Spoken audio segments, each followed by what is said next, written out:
You're tuning in to the next great Beach Brothers show. I am Conrad Chesbrenner in Virginia Beach, co-founder and the treasurer of the Virginia Beach Progressive Caucus. Let me get right on over there and flash them onto the screen here real quick. The Virginia Beach Progressive Caucus. Look into them. I'm also a member of the Virginia Beach Democratic Committee, as well as the Hampton Roads Community Action Team, the Battle Cats. Look for us in the new year, getting a lot of stuff done. I'm also your host tonight, and the Beach Brothers Show is based in Virginia Beach. It's your best bet in the 757 for what's great in business and politics. Remember to like the Beach Brothers Show on Facebook, subscribe to the Beach Brothers Show on YouTube, like, share, and comment, and enjoy the Beach Brothers Show. Let's go right into the intro.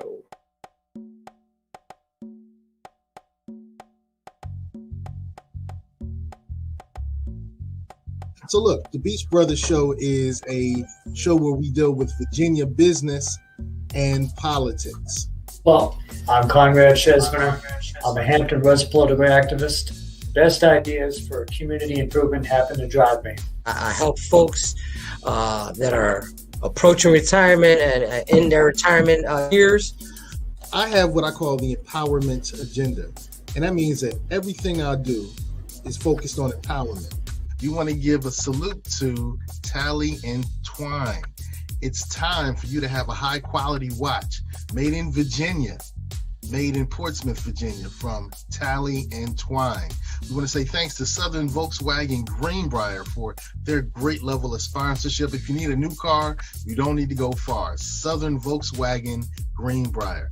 And ladies, if you want your brows to say, wow, check out IamLitaWee.com. Microblading by IamLitaWee.com. I'm Seiko Varner. I do credit fixes, tax resolutions. I lend private money to real estate investors, and we do debt consolidations. If you need any of these services, contact me as provided. And now it's time to get beachy on the Beach Brothers Show.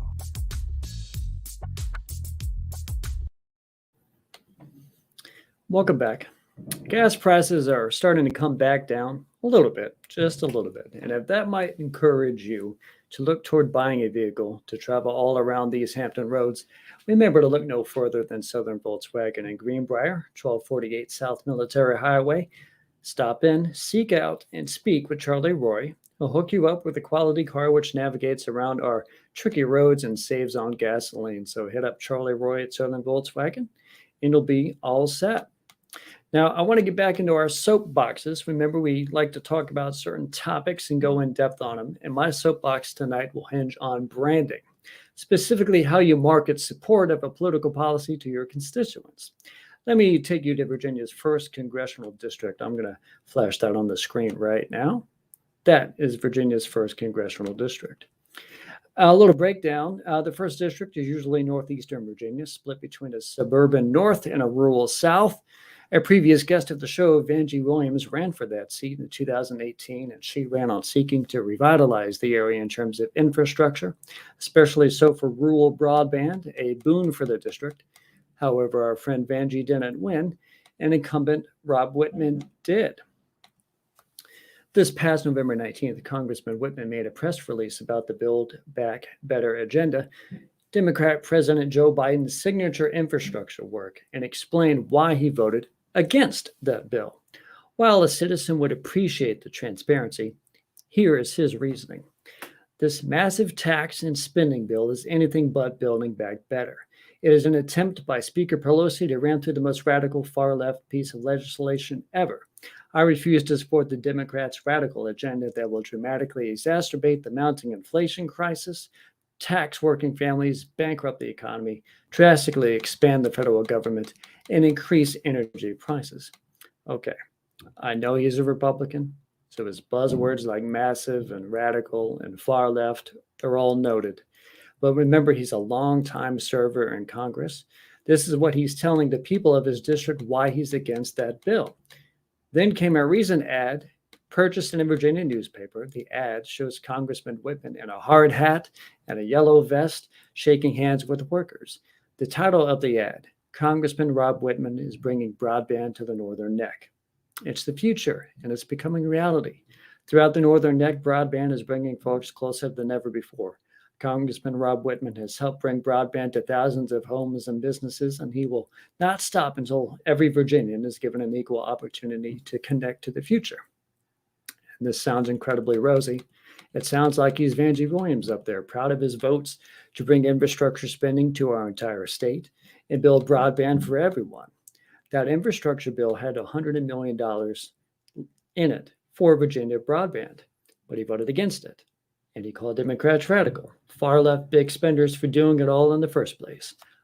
This is politics, taking the side of his base and being incendiary to Democrats, voting against the bill, which never had to be partisan, but just appropriate money for things like Virginia broadband, voting against it, then saying he's responsible for the money coming to his district within the bill. It's a marketing ploy for himself to keep his base and appeal to moderates who might not know better, but I do know better. And now you know better. And I'm going to do better should I ever get a position like Congressman from Virginia. Now, someone who is definitely doing better is our guest tonight. I'm going to put up her picture. That is Miss Senator Jennifer McClellan. Senator McClellan represents significant parts of the greater Richmond area in our General Assembly Senate, and I'm greatly appreciative we have her on tonight. Let me go ahead and bring her on right now. So, thank you for joining Miss Senator McClellan. And what I want to ask first, of course, is how are you and how was your Thanksgiving weekend?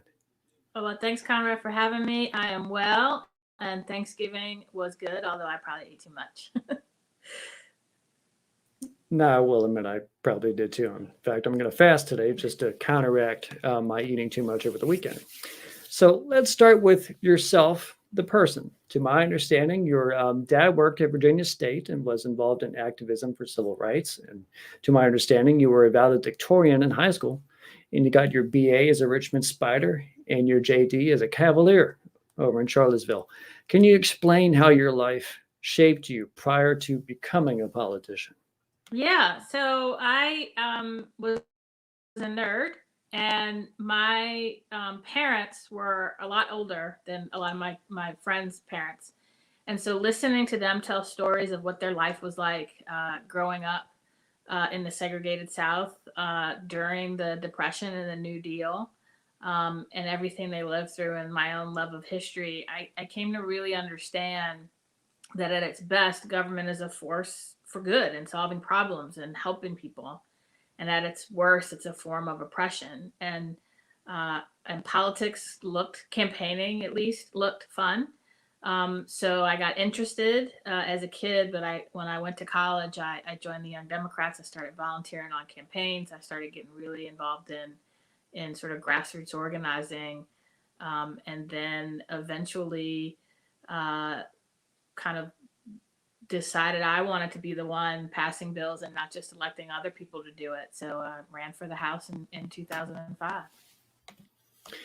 Now, before I touch on your running in 2005, I do want to sort of get a little sense of where you're from in the area of Virginia. And one of the Beach Brothers show's favorite questions is the what's good question. With Senate District 9, what is good? What's awesome about the area in terms of culture and finance and just all around good spirit? I think our diversity, pretty much anything you want, we've got. I mean, we've got a thriving downtown, college town, foodie, great independent, locally owned restaurants, the capital, lots of history. But I also represent, all of Charles City County, which has a lot of history and agriculture and just beautiful land. I represent the town of Ashland, which is a quaint little college and railroad town, and Henrico. And so I have, pretty much anything you can think of you want to do, you can do here in the 9th District. And the people are amazing. And we've got some of the oldest parts of the Commonwealth of Virginia here. And so especially if you're a history nerd like me, there's lots to see. Definitely love hearing about new history stuff, especially Virginia. It's so rich in history here. Back to the history of 2005. You, a lawyer in the Richmond area and someone in her early 30s at the time, ran for the House of Delegates and won. My question is two-part. Why run at all, and is it important when running for office to have a strong background in law mixed with an activist background? Oh, great question. I ran because, I mean, ultimately I wanted to help people, and after, at that time, 15 years of activism and electing other people to help people, I realized I really wanted to be the one to do it, and I loved the legislative process.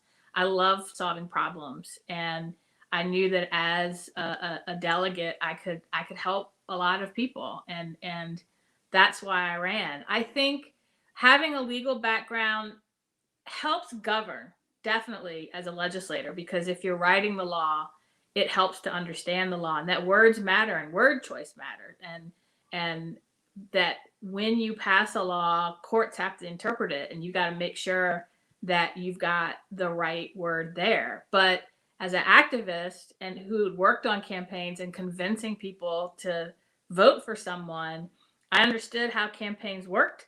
I understood how to meet voters where they are, and I ran a very retail politics grassroots campaign, and was that kind of delegate and now senator.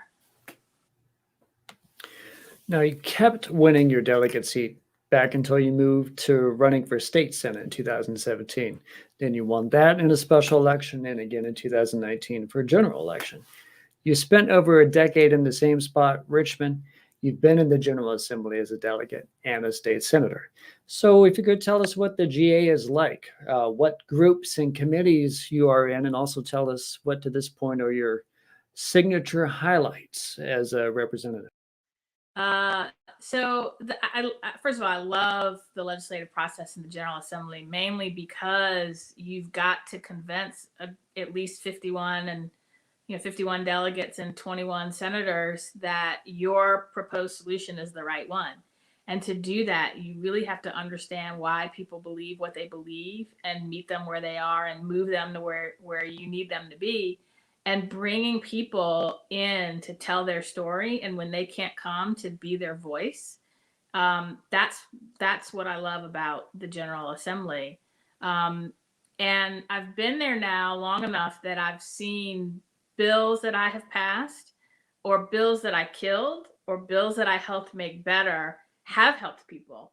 It's hard to pick one signature event. We made generational progress in 2020 alone, and I was at the center of a lot of that. So I think the three or four I'll pick really quickly. The Voting Rights Act of Virginia, which made Virginia the first state in the South to have its own Voting Rights Act. The Reproductive Health Protection Act, which made Virginia the first state in the South to proactively protect access to abortion care and reproductive health. The Domestic Worker Bill of Rights, which I passed different pieces in different years, made us the first state in the South to extend any worker protections to domestic workers. I think those are the three, and I say the fourth one of particular interest to Virginia Beach is the Clean Economy Act, which made us the first state in the South to have its own clean energy standard and to really go from the back of the pack to one of the top 5 or 6 states addressing climate change. That's a good point, especially now that we're going forward and we're going to put a bunch of windmills off our coast, which is going to help bring a lot of jobs to this area. It's good to be a leader in terms of that field in the States. So good thing. Now, in 2021, you stepped out on a big platform and sought Virginia's governorship via the Democratic primary. You had some stiff competition from folks like Carter and Fairfax, Jennifer Carroll Foy, and of course, Terry McAuliffe. I will admit I dropped a few dollars in both yours and Foy's campaigns because you and her are exactly what I think Democrats needed to be statewide and beyond in the years in the future. Can you offer some Monday morning quarterbacking on both your primary race, Terry's general race, and sort of the highlights and lowlights of all? Yeah, first of all, thank you for your support. I think that the highlights or the biggest lesson learned is that not a lot of people know who a state senator is or what we do in the General Assembly. And when you added on top of that literally 5 minutes after we adjourned the 2020 session, we went into a state of emergency. And the key to winning a campaign is meeting voters where they are. That's incredibly hard to do during COVID. Then when you have a candidate who has way more money than you, way more name recognition, who has already been a governor, so there's this imagination gap of, well, can you win? We know he has already won. Can you govern? He's already governed. I think that was really hard to overcome. While our voters, Democrats, were exhausted, frankly. I saw during the primary, a lot of people did not even know we had an election because they were so exhausted from 4 years of Trump and 4 years, the most consequential election of our lives, and then the Georgia special election. It really was hard to just break through all of that noise. So I think one of the lessons learned was I probably should have started a lot sooner than I did to really build support and name recognition and a base and be able to prove that I could raise money. I think for the general, there's no substitute for a strong ground game grassroots organization and just good old-fashioned retail politics. And the key is meeting voters where they are. And I think many people underestimated how hard COVID hit everyday Virginians. And making sure that we have a message that resonates with where voters are today and meets them where they are to communicate that message, and using people they already know and trust, like going back to 2008 and sort of the Barack Obama model of campaigning and relational organizing. All of that is critically important, and I think we did not do as good a job of that this year. And I think making sure really that we are connecting with the voters early and often. Good points. Good points. Now I'm going to briefly step out onto my own soapbox here. And I do believe that electability is sort of an overplayed term. And I think someone such as yourself or Foy, Fairfax are themselves greatly electable, and you don't need to go to someone who's been there before just to try to win. Just do something that's very energetic. And I think you would have brought a lot of energy to it and probably furthered the passions of the Democrat base. But again, that's me on the soapbox. Back to my next prepared question. You have been a delegate when the governorship and the House were both Republican. You've been a delegate when the legislature was Republican, but the governor was a Democrat. The past few years, the House, Senate, and the governorship were all Democrats. Thusly, you know the ins and outs of both sides. Now that we will have a Republican governor, a Republican House of Delegates, and a very close Virginia State Senate with a slight Democrat edge, but a Republican lieutenant governor who could break a tie, I want you to sort of break down how you want to approach the upcoming session. And first, what's on your agenda? So I think first and foremost is protecting the gains that we made when we were in the majority. I mean, we did a lot of amazing things on pretty much every issue you can think of, and we got to hold the line on all of it. So that's first and foremost. There's some areas where I've been pushing for years, particularly on education and fully funding and meeting the education needs of all of our kids, no matter where they are. That's everything from fully funding staffing ratios and what the State Board of Election recommends every year that we fund through the standards of quality. That's making sure we have enough guidance counselors and sort of wraparound services in the school. That's making sure we have schools that aren't falling apart. And so I'll be putting in some legislation around those things. It's about sort of tweaking around the edges where we can to improve some of the progress we made. So we transformed our anti-discrimination laws, but there's some ways we could make it a little bit easier for people who have been discriminated against in employment to sue. So I'll have some legislation around that. We still have work to do to address the maternal mortality, disparities in maternal mortality. and to really shore up and address shortages in the healthcare workforce. And so those are some areas. We now have bill limits in the Senate, which I'm not very happy about. So I really am going to have to check and prioritize. We're limited to 24 bills now, and I have more than 24 drafted. So I'm going to have to make some hard decisions. All right. If you don't mind, we're going to sort of tap in here with some viewer questions. Okay. Hello. Hey, Seiko. Hello. I'm Seiko Vaughn. Hi. How are you doing, sis?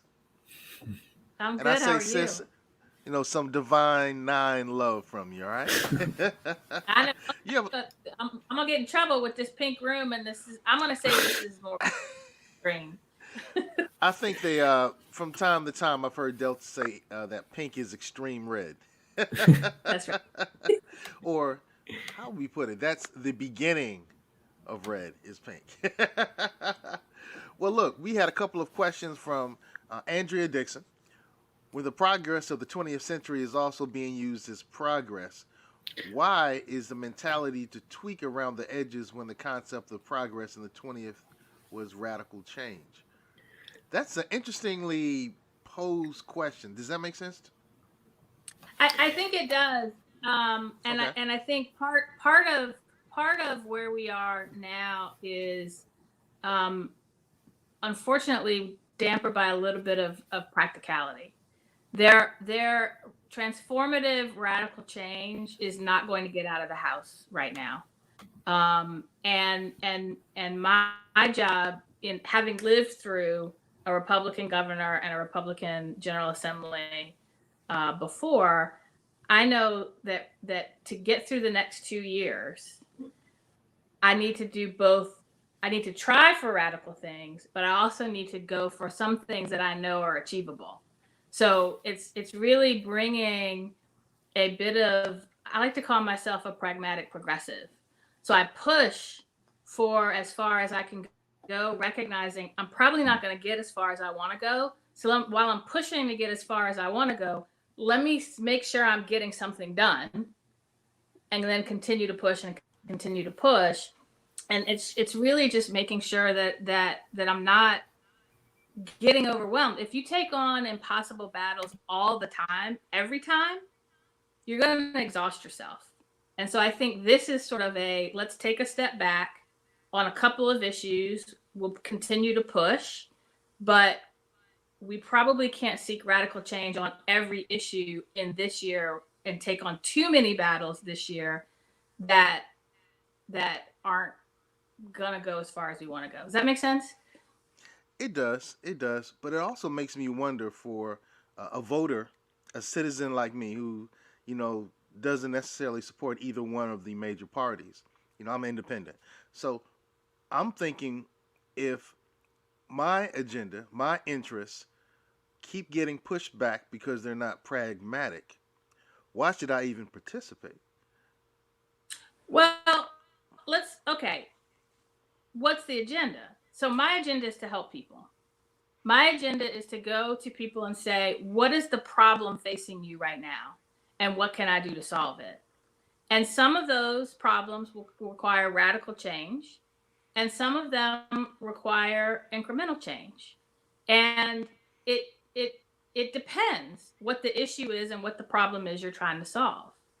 So I try to take it from, rather than having a fight at the theoretical, come back to what's the problem I'm trying to solve, and what do I need to do to solve it? And if I can't solve it today, how far can I get in solving it so that I can live another day tomorrow and continue to push for it?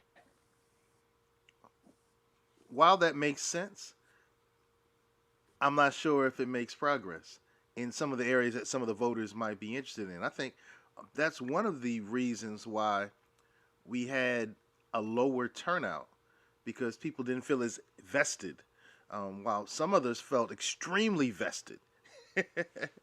um, So can I and give you an so, example? please do, please do. All right, let's take the Clean Economy Act. So Okay. the Clean Economy Act, there were a lot of people who said it didn't go far enough, fast enough. And I agree with that. but you can't win the race if you don't build the car and the racetrack.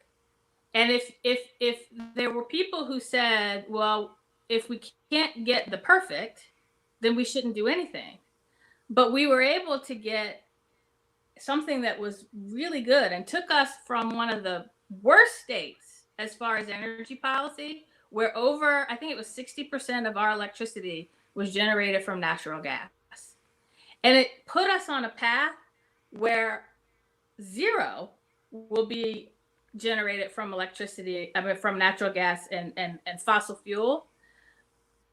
But if we didn't get at least that in 2020, we never would have gotten there, because we wouldn't have passed a bill probably until 4 or 5 years from now. And we can't wait 4 or 5 years to start getting to zero. That's a great example. Can you give me an example of something that had to be shelved because it wasn't seen as being pragmatic during this election cycle? Well, I personally didn't shelve anything, so I don't know how to answer that. Salute that. I don't know how Salute to that. answer that. Yeah. I guess, the candidates that got nominated chose to focus on something different than I might have. And I can't explain their rationale for that. I'll leave that to them. Right, right. Which kind of leads to Andrea's other question. She has a slew of them. She's coming up with the questions. Why do you think there was a low black minority voter turnout? So in some areas, it was actually higher than before. It just wasn't as high as we needed it to be. And I do want to at least highlight where there was some progress. Oh, okay. I think that there were a lot of people who didn't think their vote would matter, and so they didn't come out. Believe it or not, there were a lot of people who still didn't know there was an election. I talked to people as late as October who were like, "There's an election," because no one was knocking on their door or meeting them where they were with a message that resonated with them. Ooh, with a message that resonated. Okay, okay. So their interests weren't being brought to the table with the candidates who received the nomination, I guess. Or they Yeah, weren't I talking. get. I'm saying that. You don't have to say it. I'll say it. I'll say it. I'll say it. I'm the independent, so I'm not going to get poo poo on me. So yeah, I'm thinking in a lot of cases the candidates who were able to move forward didn't say things that particularly resonated with those who didn't necessarily see anything intriguing or part of their concern.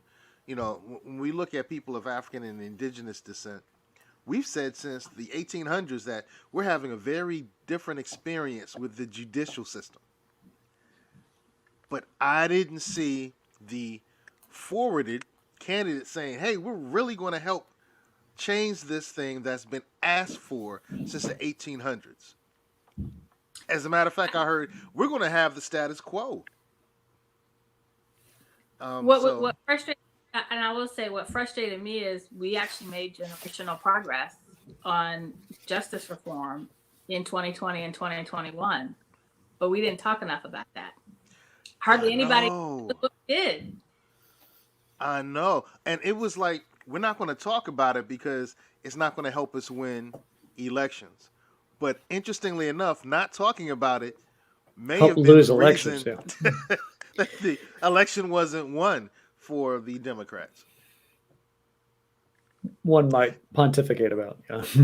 Yeah, intriguing. I have a couple of questions. I know that we have you for a short time, so Conrad, if I can get you to step back for just a moment, my brother. I have some questions that are not necessarily political, but Okay. I want to make sure that our viewers get a chance to know who you are. I first heard of you, I was like, oh, she's one of the Jennifers. Oh, I actually like both of these Jennifers. Let's see which Jennifer is going.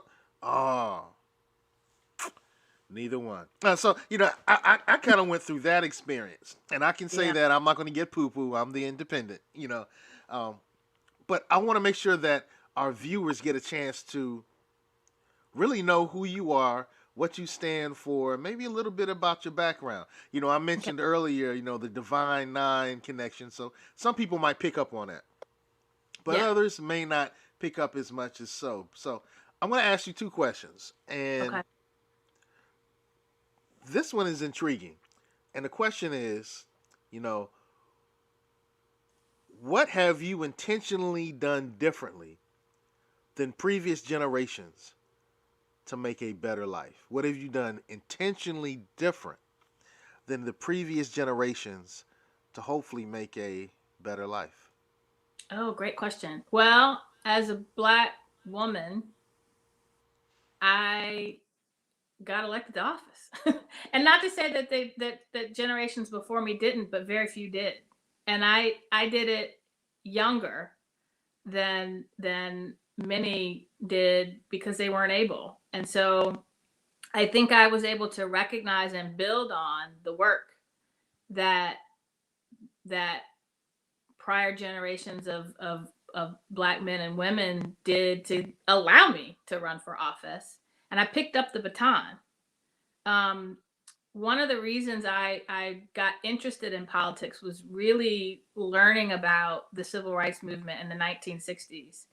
And I felt like in 1968, when Dr. King died and when Bobby Kennedy died, no one really picked up the baton and continued the work. And I felt there was this unfinished mission that I felt a calling to finish.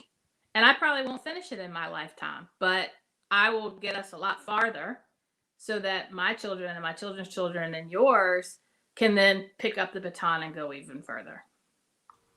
Hmm. Okay. I like that. I like that. Um, what's something in the world that you're really uber passionate about? It may not necessarily be part of the political landscape, but something that you're really passionate about that needs to change in the world. And what are you doing towards that change? I'm going to give you two. One is kind of political policy, and one is, I don't know, spiritual. Um, I really think we need to shift our mindset on our education system as something that starts at birth. It's a system from birth to career, and I knew that my mom was a early childhood educator at one point, um, and I've seen with my own kids that when so much of your brain is developed before you ever set foot in kindergarten, the achievement gap starts before you set foot in kindergarten. And so that's why I picked as the first policy I put forward as a governor candidate was universal child care and early childhood education. So I think that's where I'm passionate, and making sure that every child, no matter where they live or their situation, has that foundation for success. The more spiritual is, and I'm also a preacher's kid. Um, we got to be kinder to each other, and I'm really passionate about raising children who are kind and empathetic and compassionate and who want to help people and who really believe in sort of love thy neighbor and recognizes that everybody is your neighbor, not just the people who literally live next door to you. Intriguing. Intriguing. Okay. Well, then I'm going to ask another one. As a politician, are you able, and if so, how were you able to help bring about those changes in improving and extending educational access and making sure that we're a kinder, gentler nation? How I do you do think, that? I mean, from the bills that I introduce and the budget priorities I push, but it's also being the voice of people in the front lines in the education system, but also like parents. And um, I can use. It's easier to answer the second piece a little bit because it's about it's about living, leading by example. It's about being kind. It's about using my platforms in a way that is empathetic and brings empathy and highlights other people and other people's needs and other people's suffering, and how I made a conscious decision. If you ever look at my social media, you very rarely see me criticize anybody. You very rarely see negativity. I may have those thoughts, but I made a conscious decision not to put them out there because there's enough of that on social media. There's not enough kindness and light and joy. And so I just try to live by example and bring my own light and compassion and joy, and put that, everything I do is through that frame.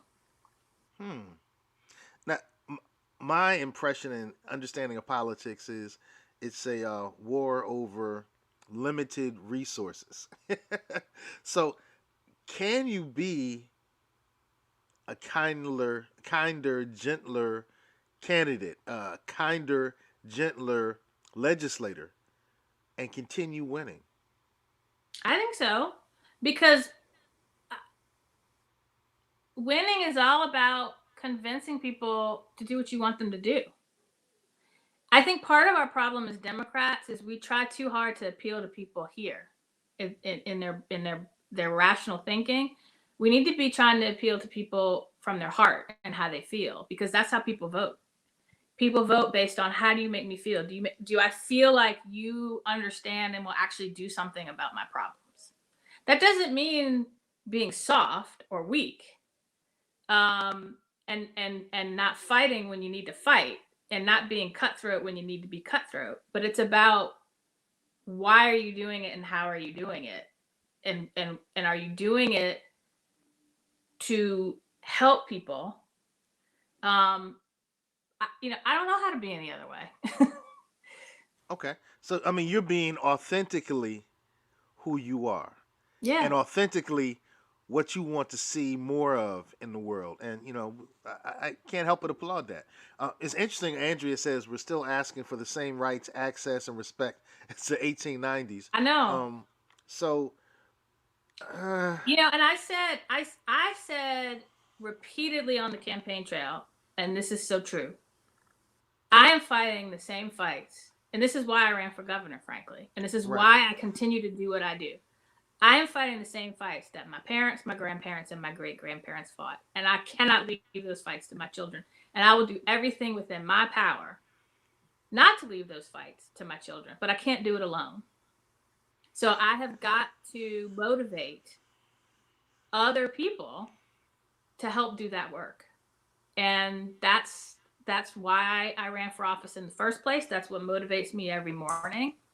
And even when I face defeat, that's what allows me to pick myself up and say, you know what? I've made more progress than my parents made. And my parents made more progress than my grandparents made. And I know in many ways we can say that. But if we're still asking for the same rights, access, and respect as the 1800s, there may have been some niceties that have happened. We may have some more access to certain things. But if we're still asking for the very same thing, I'm starting, and I guess that goes to Andrea's other question. How do you reach people like me? Because I simply have taken a historical look at both parties and said, we've been asking for something very different since the 1800s. And both parties have let us down. Both parties have touted their success. But I'm not a disinfected voter. I'm not a person that just said I'm out of it. I vote every time. I don't necessarily vote D or R, but I vote every time. And so, how are you going to attract people like me? Because I'm really trying to build more people like me. Because I really deeply believe that when more of us say, hey, this is not working in my agenda, so I'm going to do something different, then the Republicans are going to have a hard time winning, and the Democrats are not going to be able to win. And how do you reach people like me? Because I wasn't reached by Terry McCullough. Yeah, the first step is to show up and talk to you. More importantly, to listen to you. And I when I run, I don't ask people to vote for me as a Democrat or Republican. I ask them to vote for me because I'm the one who wants to solve your problems. And here are my ideas on how to do that. But I also need to listen to make sure I understand your problems. I may think I understand them, but if I'm not listening to you, how do I know? And how will I know if the policies I'm putting forward are actually gonna solve your problem? I need to show up and I need to listen to you. And I need to recognize that government is not supposed to be I impose my view on you, but I serve you. And to serve you, I need to understand you. And I need to show up and help you understand me and work together to solve that problem. And I think that's how most people vote, is who's going to solve my problem? Agreed. That's a good point. Agreed. Who's going to push my agenda is what I'm really pushing people towards. So, solving problems is great, but who's going to push my agenda? And that's where I'm putting my resources. I love your answer, by the way. I love your answer, by the way. Thank you. Bro Khan. Thank you. Back to me. Now, touching sort of on Seiko's point, because he's also like being an activist personally. And I'm a big fan of strong Virginia activists, also like Monica Hutchinson and Jewel Jordan. Every year, they sort of lobby literally hard for the good work to be done. A question I think would be near to Monica's heart is how would you like to build a family-friendly economy and help with paid leave on a family and medical front? It's overdue. It is overdue. I've already been fighting for it. I've been a co-sponsor of legislation to create a paid family medical leave program that Senator Jennifer Boysko has put forward every year, and I'll keep pushing for it until we get it.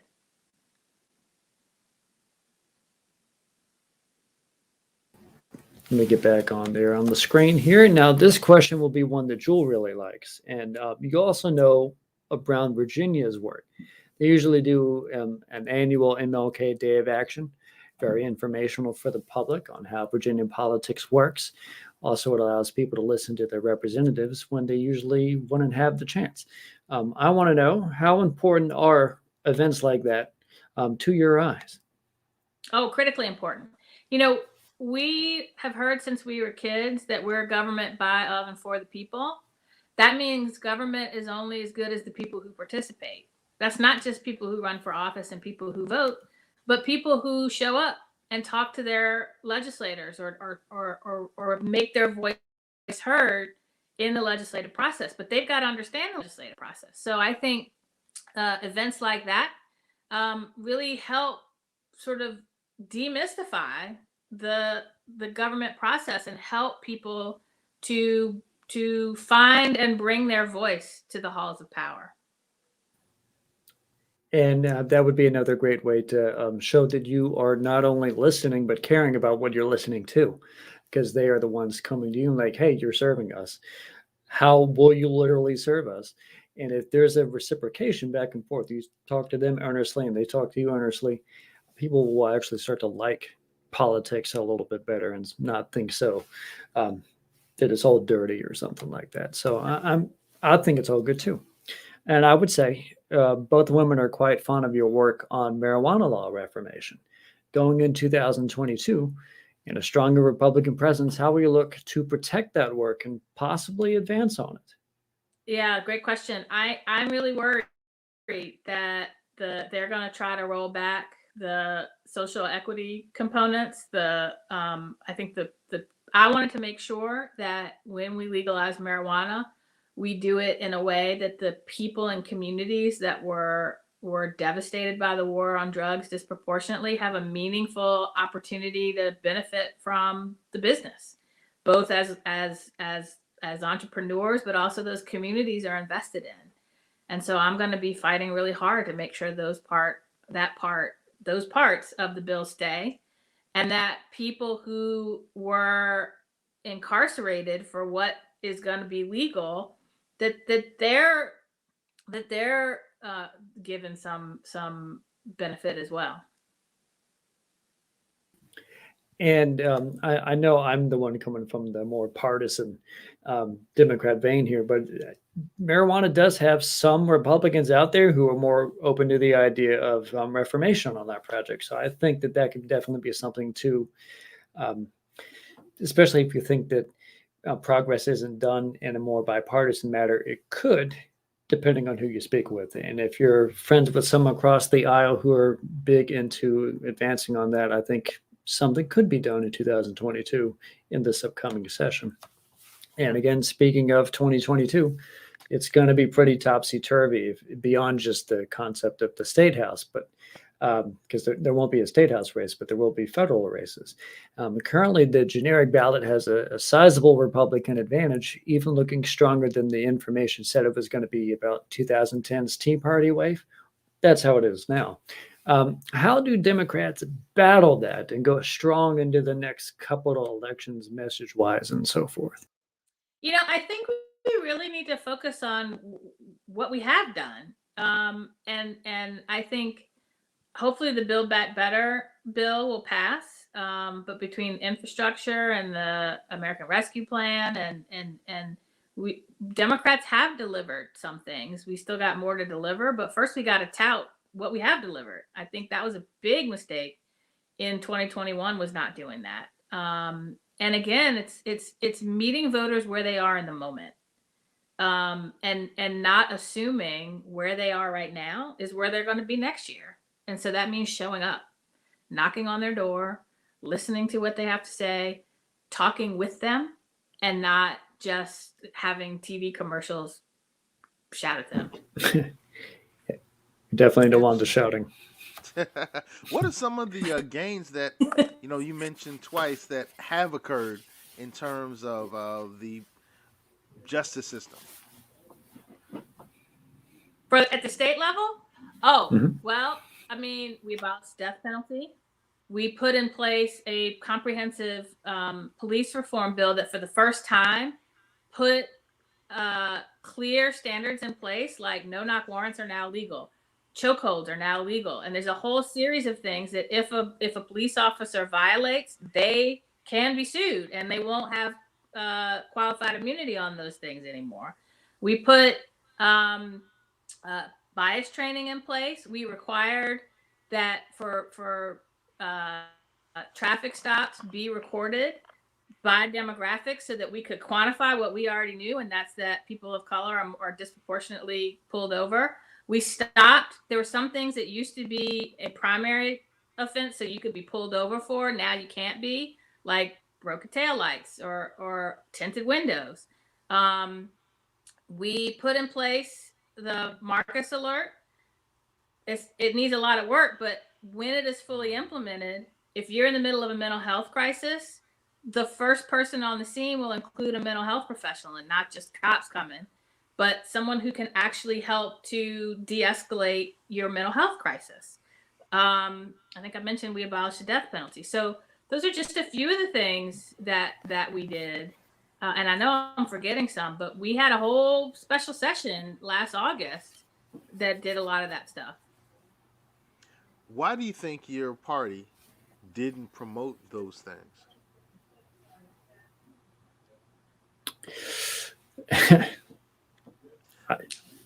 Well, That also, Yeah. first, let me. It's a hard question. It is a hard question. Let me say this.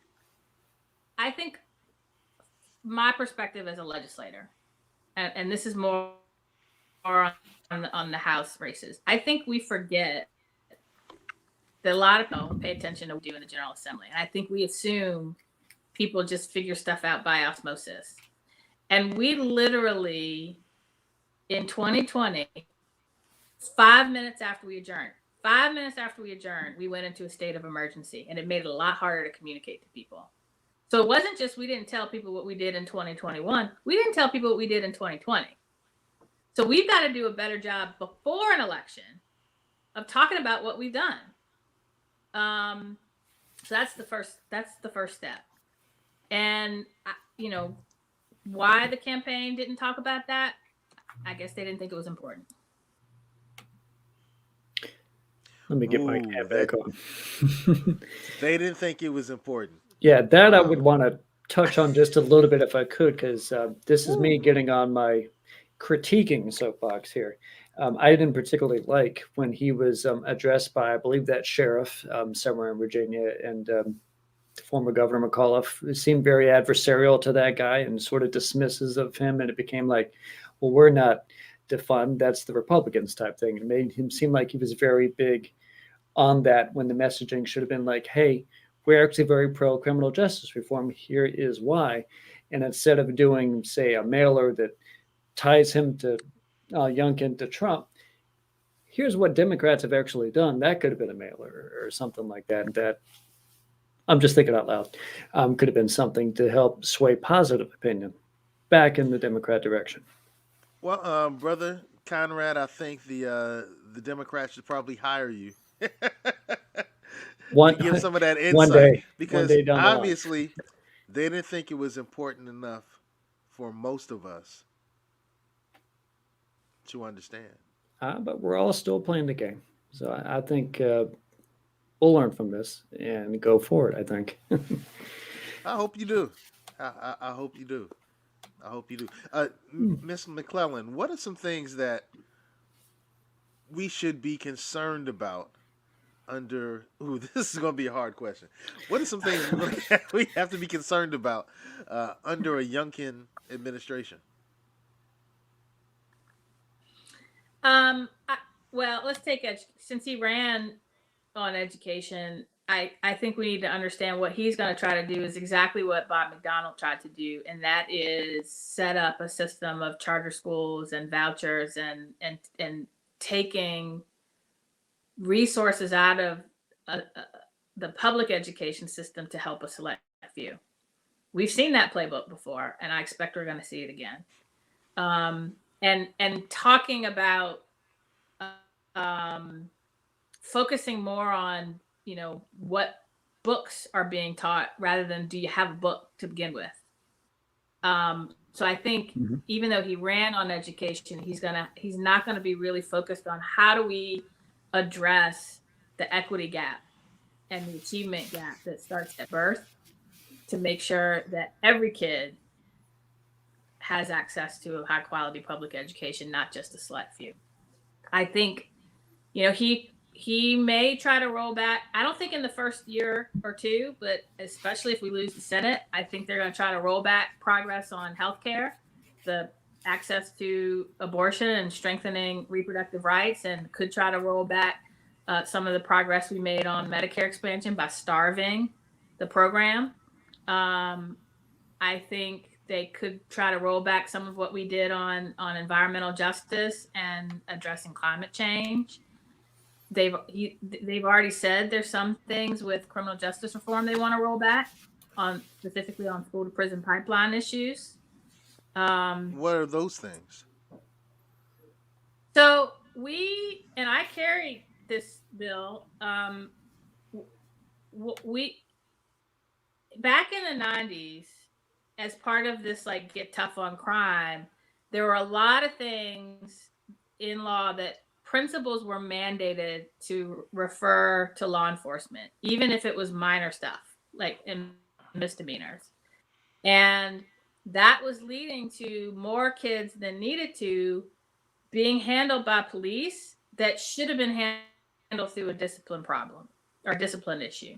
So I carried a bill that gave discretion back to principals on minor things. Is this something you need to refer to law enforcement, or is this something you can handle in the discipline process? But either way, you got to tell the parent. The Republicans, especially up in Loudoun, tried to use fear to say, oh, now someone could sexually assault your child, someone could rape your child, and principals won't tell law enforcement. Well, that's ridiculous. Because first, so that's what I mean. So they're already saying, well, we're going to repeal that. What that really meant was stuff that you and I probably did that technically was a misdemeanor. We didn't go to jail for it because somebody recognized you're just a kid being a kid doing dumb stuff. And we're gonna this little minor thing doesn't need to be handled by police. So that's what I mean by that. Okay. Okay. I know that in the state they allowed for each municipality to address the way that address police oversight. In Virginia Beach, now we recently had the city council say, "Hey, we are going to create a citizen review panel that has some level of police oversight." I think it has investigatory power, but not subpoena power. Or do I Mhm. have that flip flop? One of the two. One of the two. Do you Investigatory, think not that's subpoena. Yeah. right? Do you think that's going to be rolled back under the Youngkin administration? I don't think so. I don't think so because it left it to the locality to it wasn't mandatory. So I think they'll leave it alone. But there are a lot of people who think it should be mandatory, and I think they won't allow that to happen. Mhm. Intriguing. Did you see Sam's question?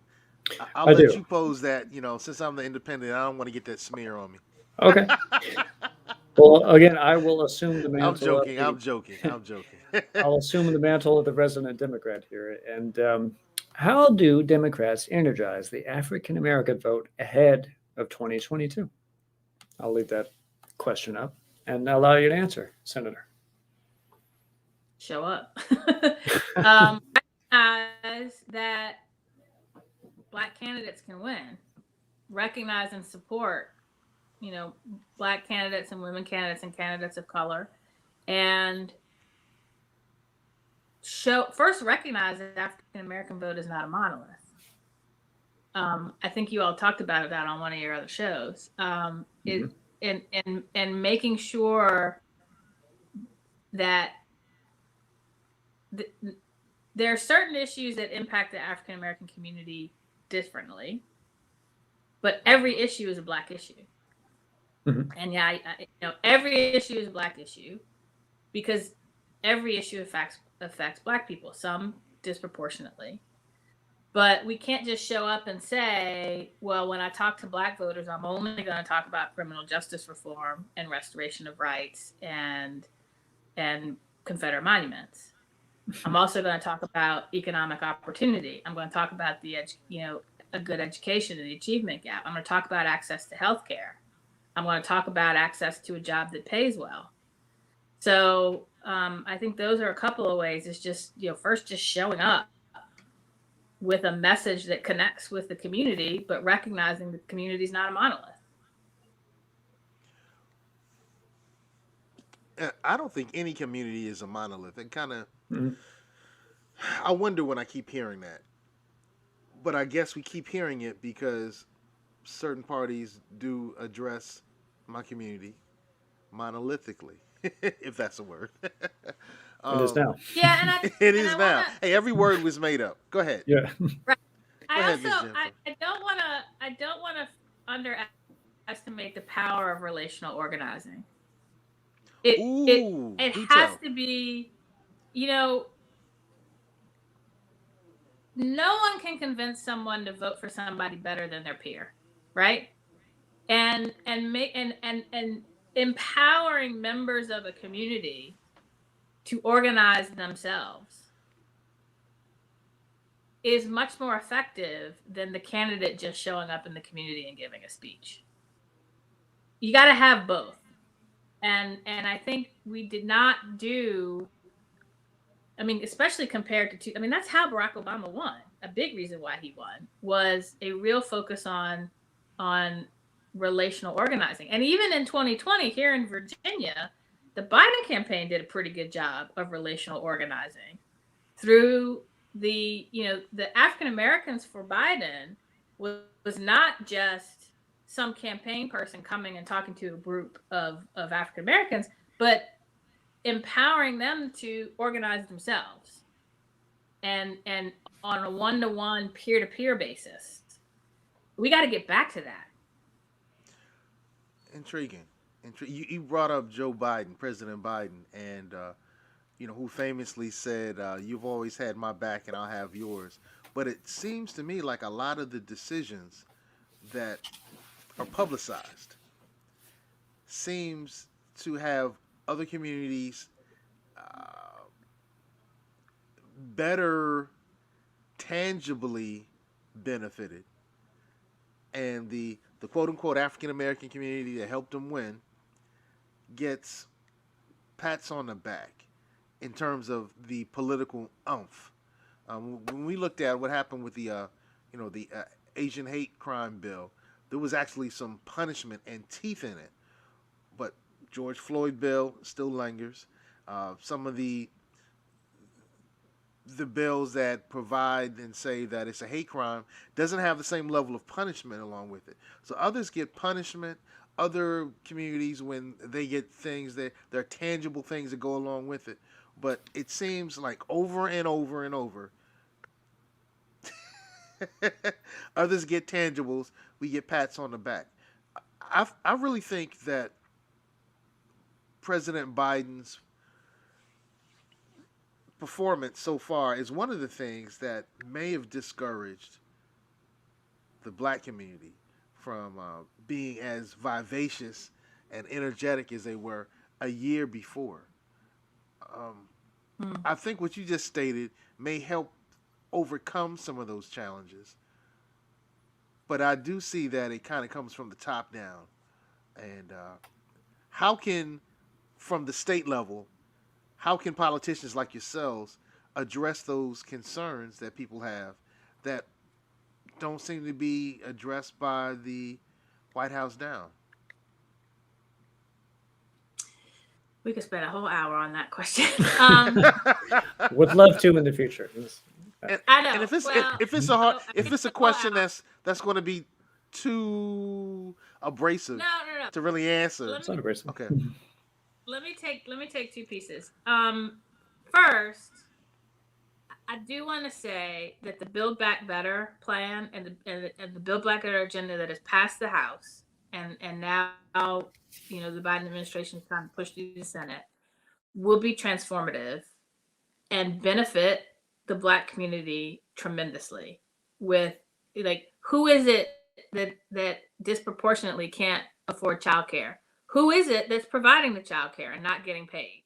Who is it that disproportionately needs paid sick leave? So if you look, I think structurally, the things that will be included in the Build Back Better bill, if it passes the Senate, will be some of the tangible benefits that he ran on and that the Black community expects some delivery.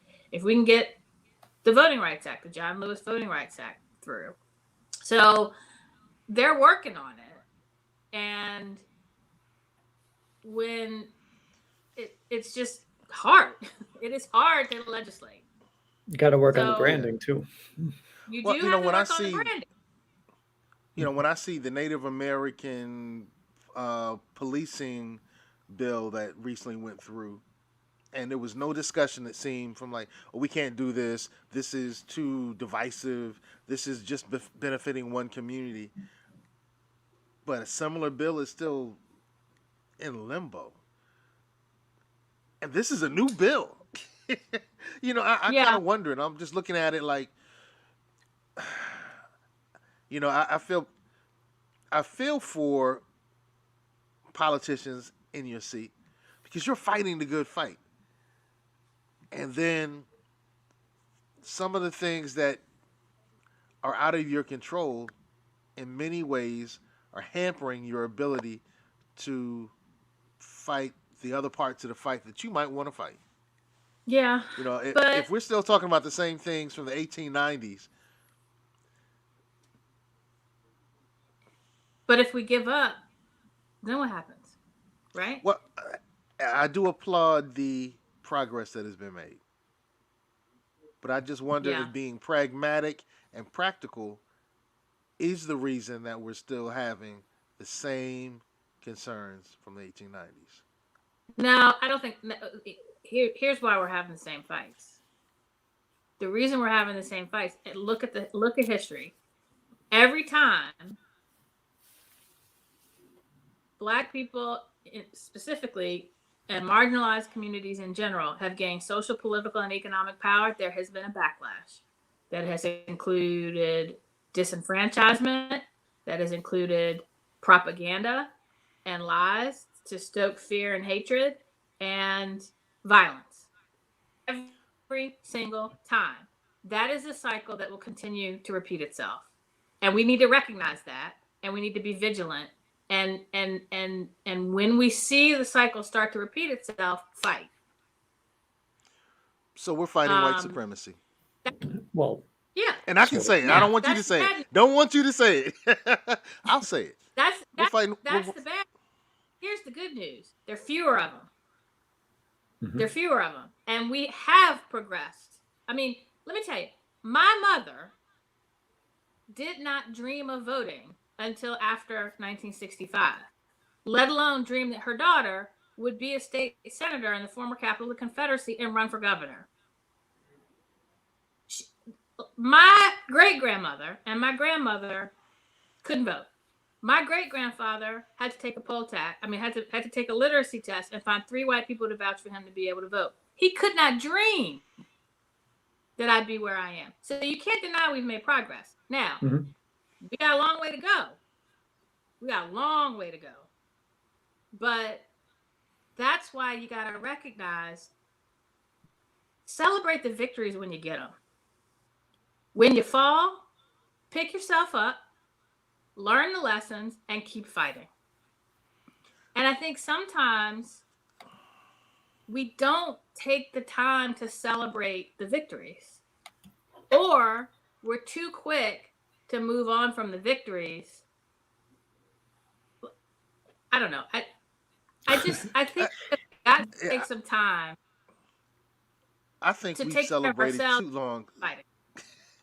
I think in many ways we've celebrated too long the progress, and in doing so we've stymied the ability to push for more. We don't have poll taxes anymore. You're able to run in the in the heart of evil supremacy in the United States. And those are things that we should truly celebrate. I think we celebrated much longer than we needed to, because some of the other things we've been asking for get stymied because we're still attaboying. Once again, I realize, being the person that doesn't support either party and only supports agenda, that I can be a little harder and I can expect more. And I applaud you for what you're doing, because you have made some things noticeably that are part of the concerns that we have. So I want to attaboy you, attagirl you, tap you on your shoulder, give you a hug, all that, And I want to say that the other politicians, they ain't doing what you're doing, and they're hurting you. And unfortunately, if they ain't doing what we need them to do, if they're not rocking with us, we're not going to rock with them. And that's going to be more and more in the future, particularly from the descendants of the the enslaved. If you're not rocking with us, we're not going to rock with you. And I hope that resonates with your party, because you're part of that party, and I want you to continue winning because you're making some change. But I think it's falling on a deaf ear. And I think it's going to have to fall on a deaf ear until it's a big implosion, and then they'll say, oh, I guess we need to have your back. But I'm not the optimist. But I do support Jennifer McClellan. I support McClellan. that. I support. Okay, I said it wrong. I support Jennifer. Both of them. I did support. Yeah, because I was a big Jennifer Carroll Foy fan. I was a big fan, and now I'm a fan equally, possibly even teetering. Jen, so keep doing what you're doing. Yeah, we also want to highlight that former guest of the show, Yasmin Charles, recognizes that you're an awesome woman as well. So another great Hampton Roads activist, giving respect where respect is due. I also want to bring you back on here a little bit, get toward the end of the show, and we're running one, of course, with Virginia State Senator Jennifer McClellan. So, Senator, I want to personally thank you for stepping on the show, chatting with us. I want to give you sort of a closing send-off. So how does the public, Virginia at large, keep in contact with you? How can constituents reach you? And what are your parting words on this Monday evening? So, first of all, thank you for having me on, and everybody who's watching for spending your evening here. You can follow me on Twitter and Instagram at Jen McClellan VA. I'm also on Facebook at SEN Jennifer McClellan. The easiest way to reach me by email is if you go to my website at jennifermcclellan.com. It gives you all the different emails, whether to the official side or the unofficial side, but info at jennifermcclellan.com gets to me. And I don't just represent the 9th District. So anybody watching, please feel free to reach out and let me know what you think about issues that we should be addressing in January when we come in the session. And because we work for you, and we need to listen to you in order to work for you. So the last thing I'll say is redistricting is coming up. Please pay attention to what's happening and make your voice heard there. And maps will be coming out later this month. Look at them and make your voice heard to the Supreme Court, because they're the ones drawing the maps. But pay attention to what's happening at the General Assembly. Don't just assume your job is done when you vote, but make sure you're holding us accountable by paying attention to what we're doing, telling us when we get it right, tell us when we get it wrong, and what you think we can do better. Makes all great sense. I hope we're all, as Virginians, wanting to be someone who would go to reach out to you and say, please help us out in these manners, and also keep it respectful from us toward you. And then I think we'll be able to get a lot accomplished. And I definitely want to, again, thank you for coming on, Senator McClellan, and hope to have you on in the future. If we have that hour-long conversation about those specific things, it would be great. And I'm just so thankful that you've been able to, literally, Thanksgiving. Thanks for you coming on tonight. Well, thank you, and happy holidays. Happy holidays as well. All right. Now, this has been another great Beach Brothers show, so stay tuned for new interviews and discussions on Virginia business and politics. Remember to like the Beach Brothers Show on Facebook. Subscribe to our channel on YouTube. Keep watching the show. Have yourself a great night, and let's get ready for our send-off.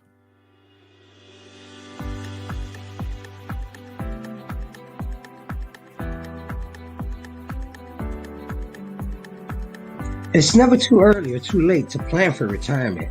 Let me show you how to protect yourself, your loved ones, and your assets from loss due to catastrophic decisions that may affect you the rest of your life. Please call me.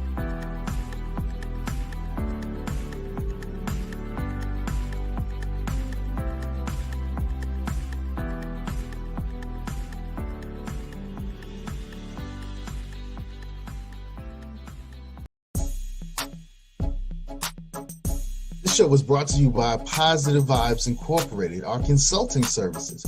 We do credit fixes, we do tax resolution, we lend private money, and debt consolidation. So if you need some of these services, we're waiting here for you.